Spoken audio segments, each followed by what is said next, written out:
sesuatu yang ada harus ada yang mengadakan. Gak ada itu redaksi begitu. Itu salah. Tapi bagi karena begini, ada tuh. Tahu Mas, ya itu makanya salah. Kalau dikatakan segala sesuatu yang ada harus ada yang mengadakan dan Tuhan ada, berarti Tuhan harus ada yang mengadakan dong. Ya, itu salah, itu salah, itu salah, itu salah. Orang beragama sendiri ada yang ngomongnya kayak gitu tuh. Itu salah. Yang benar adalah segala sesuatu yang ada dari ketiadaan pasti ada yang mengadakan. Itu narasinya. Garis bawah itu ya, garis bawah itu.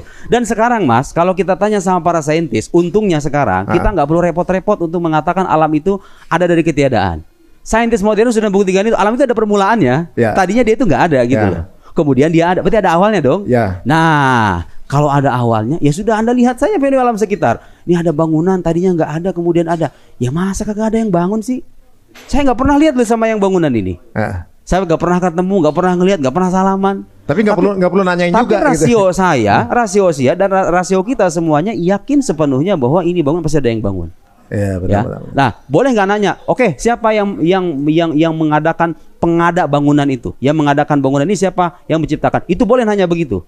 Kenapa? Karena yang mengadakan bangunan ini sesuatu yang bisa jadi ada, bisa jadi nggak ada, ya kan? Ketika dia ada harus ada sebabnya. Jadi selama berkaitan dengan makhluk, Anda boleh mengatakan apa sebabnya.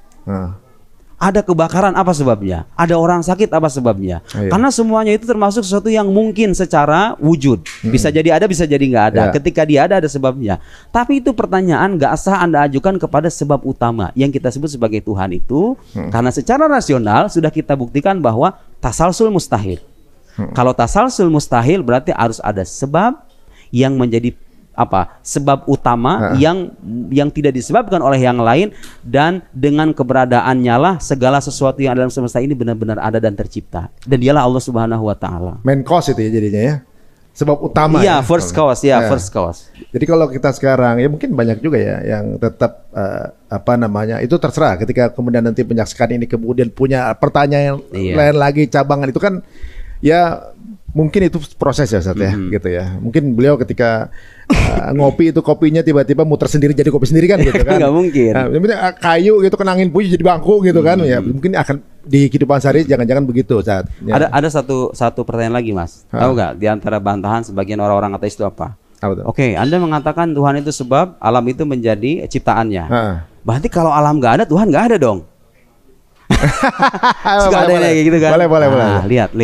Lihat hazanah keislaman kita itu punya sekian banyak jawaban dan argumentasi. Itu pertanyaan receh banget kayak begitu, Mas. Ada dalam redaksi dalam bahasa Arab itu bunyinya begini kaidah. Ada muddalil la yastalzim adamal madlul.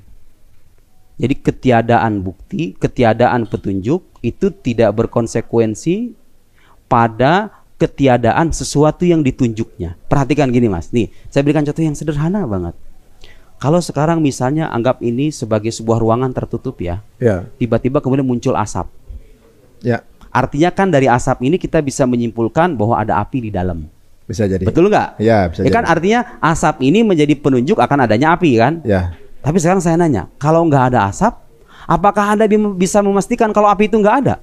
Ya bisa aja apinya ada kan? Tapi nggak ada asapnya, ya kan? Iya. Jadi logika orang ateis ini ketika mengatakan, oh kalau alam nggak ada berarti Tuhan nggak ada dong. Itu logika salah.